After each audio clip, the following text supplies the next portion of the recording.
right? In this presentation, we are going to talk about how to manage our time effectively using a few strategies from psychology and sports psychology. So the most important tool that you have to come to your workstation in a refreshed, effective way is to stay active. This seems contradictory, that, in order to get your work done, you need to leave your workstation. But what happens is when you leave and you do something physically active, you come back to your work refreshed. So there are tons of studies that talk about how being physically active and exercising can boost our brain function. It puts us in a better mood. It allows us to focus differently.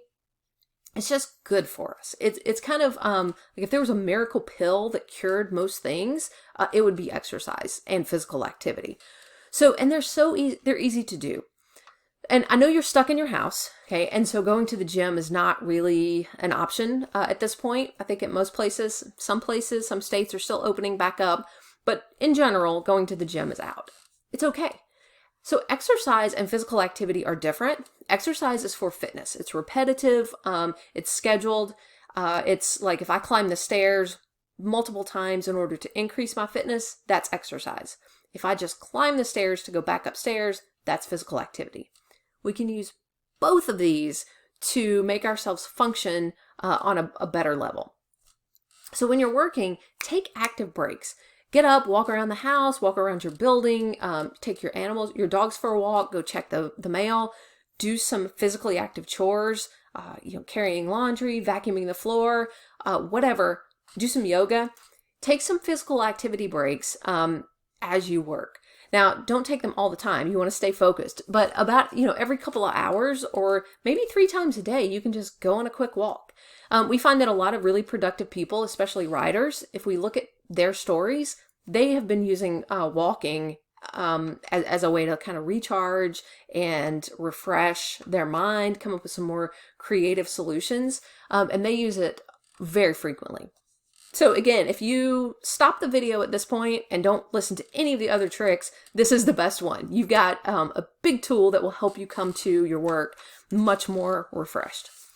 A little trick that I've learned also is costume changes. So think about when you put on your team uniform and you start to head into practice, how that changes your mindset.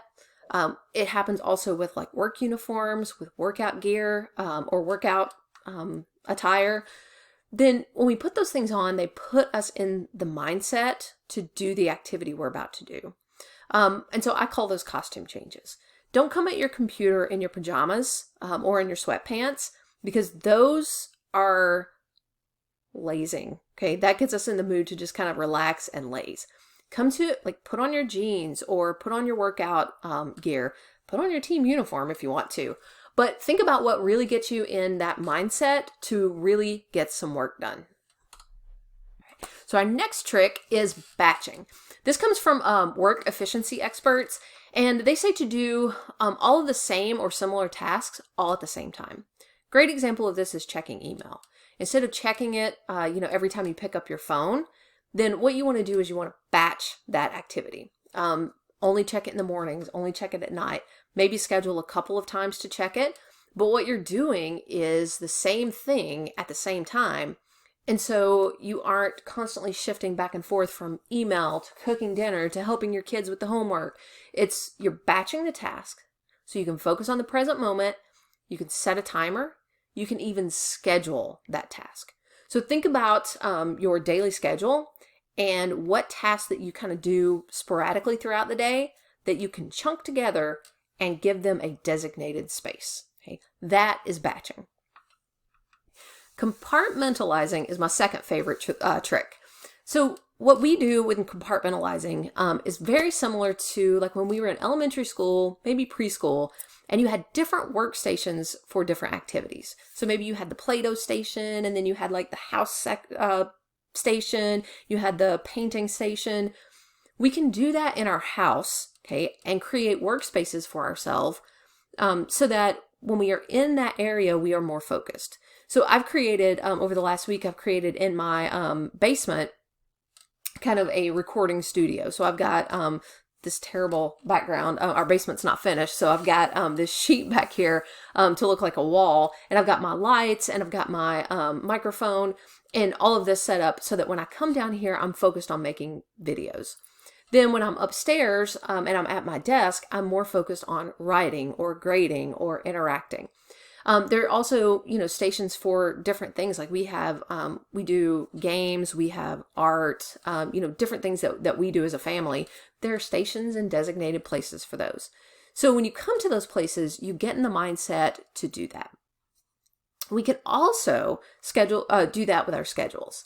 So Parkinson's law says that our work expands to fill the time available. So if you come to an activity and you say, all right, I have this big project due this weekend. I have all weekend to do it. It will absolutely take all weekend to do it. That's Parkinson's law. But if you only schedule yourself, let's say 4 hours to get that project done, then usually you can get it done in that amount of time. But what this requires is that you understand your skills, you understand the project requirements, and you understand any waiting periods that might have to happen. So, if you're recording a video, you need to pay attention to the technology, like how long does it take to upload that video? This also challenges you to break a task down into tiny little more manageable tasks. So one thing that I recommend to students is if you have a big project due, maybe it's due this weekend, set aside some time Monday through Friday and actually break this task down. So maybe Monday, we look at the outline of what is required. You make sure that we familiarize ourselves with the project, kind of outline what we have to write. That only takes 30 minutes. That's what we scheduled. Parkinson's law says it fills it, so we do it and we're done. And we batch all the little tasks so that they're out of the way. We're not checking our email while we're trying to focus on this. Then Tuesday, maybe we start gathering our resources, right? We got 30 minutes to do it. Now, if we were doing this activity during the weekend, say, I gotta gather my resources, that could take a couple of hours because we're doing the work, then we're checking our email, then we're checking our social media, then we're walking our dog, and we're back and forth. We gave ourselves too much time to do it. When we chunk it into smaller, more manageable tasks, then in 30 minutes, we can get that done. I find that sometimes when I do this, when I break it down like that and set a timer, that it really taps into the competitive side of me. And so let's say I'm gathering those resources and I give myself 30 minutes to do it. As soon as I hit that timer, the competitive side of me kicks in and I'm like, all right, let's do this. So in 30 minutes, I find my resources. Are they perfect? No. But guess what? On Friday, I scheduled time to go back and redo things, right? So it's all about breaking those things down into smaller goals. You can think about this also from an athletic perspective. You don't just show up at a championship and expect to win. All of that work comes in at practices all the time, right? So it builds up to it and you have to break it down into different little sections that really work for you. So compartmentalizing allows us to get in the right mindset when we're in that physical space. It allows us to use those timers, compete against ourselves, and because we're batching everything and we're being active, when we come to our station, we're not worried about those little things that suck our time, and we are refreshed because we've been active. So directing your energy is really what all of these other strategies are about. A little fun fact, priority, it can't be priorities. So if you look at the definition of priority, it was not plural until the early 1900s. The definition of priority is it's the most important thing. So you can't have multiple things that are the most important. That's when we get ourselves in trouble. We're trying to help our kids or our siblings with homework. We're trying to write our paper. We're also trying to check our messages and reply to that text. And that's when we send the wrong text to the wrong person and turn in the wrong assignment and totally forget it's due. And, we can't do that. We prioritize. By batching tasks, we work more efficiently. By being active, we come to our workstation more refreshed. By compartmentalizing, we're in the zone and we're doing that thing in that designated amount of time. We're directing our energy in a very efficient way. And one of the things that we can do to avoid those time sucks is to schedule time wasters too. So if you find yourself mindlessly scrolling whatever social media you fall prey to, schedule that. So give yourself 30 minutes to check that social media or texting or whatever it is that wastes your time. It might be binging TV shows too. Schedule that. There's nothing wrong with doing that. Just schedule it so that when you're doing it, you feel okay about it because everything else is already done, right? So it's directing your energy. So now that we are using our energy more efficiently, we're directing it, we're doing, batching tasks, we're being active so that we're refreshed when we come to work and we're working in the right space, we can also start establishing routines. We love these routines because they make us not have to make choices. We don't have to wait on motivation, we just do it. How many times have you ever shown up to practice? In your heart, you didn't want to be there, but you were there because it was a routine, because it was what you signed up for. Also, maybe because you knew your coach would get on to you if you didn't show up and there were consequences. That plays into it too. So establish a routine for yourself. It helps you build these new habits. And then again, you don't have to wait on the motivation. You just follow the routine. So if you wake up every morning and working out is the first thing you do, don't question it. Just do it. If you're an afternoon workout person, just do it. I find that timers and schedules are great for that. So if you can set a schedule, then you can set a timer also. And, you're working on your project, you're gathering those resources. 10 o'clock comes around and it's time for your 10-minute physical activity break. Timer goes off, you do it. You don't ask yourself, you don't think about it. You're not waiting on motivation. You're just doing it. Right? And the last tip is to make sure that you are staying connected with your friends. When we are self-isolating, when we are sheltering in place, it gets lonely. So being alone doesn't necessarily mean that you are lonely. You can be lonely and be in a group of people or a group of friends. So make sure that you are reaching out, paying attention to your own needs, and connecting with those people who are important to you. And maybe that's your family, maybe it's friends. Some of the great things that I see actually coming from all of this is friendships being developed and connections being made. I've actually made the time to talk to some of my old college friends. We've video chatted a few times, throughout all of this. And before, we were always so busy, everybody's working and doing these things, and all of a sudden we have time to reconnect.